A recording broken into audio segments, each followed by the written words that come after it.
Pourtant, chaque vol était une mission dangereuse, et chaque retour était incertain.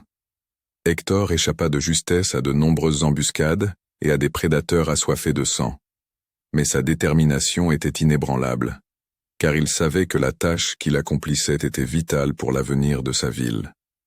Alors que les années passaient, et que la guerre faisait rage, les événements commencèrent à se dérouler en faveur des résistants. Grâce aux informations précieuses transmises par Hector, les groupes de résistance purent coordonner leurs efforts et infliger des revers aux forces ennemies.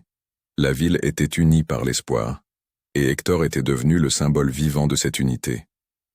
Finalement, les batailles diminuèrent en intensité et les négociations pour la paix commencèrent.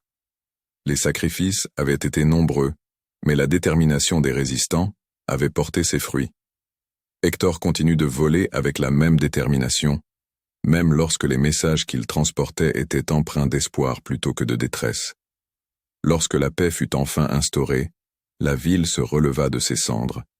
Les rues furent reconstruites, les familles se réunissent, et l'avenir semble soudain plus lumineux. Hector, le pigeon messager, a reçu la gratitude et l'amour de toute la ville pour sa contribution inestimable à leur survie et à leur victoire. Des statues furent établies à l'honneur d'Hector, rappelant à toutes les générations futures que le courage et la détermination, même dans les moments les plus sombres, peuvent changer le cours de l'histoire. Et quelque part, parmi les étoiles qui brillaient dans le ciel nocturne, on raconte que la constellation d'un pigeon messager veille sur la ville, rappelant à jamais l'histoire légendaire du pigeon Hector. De Mario Coussou.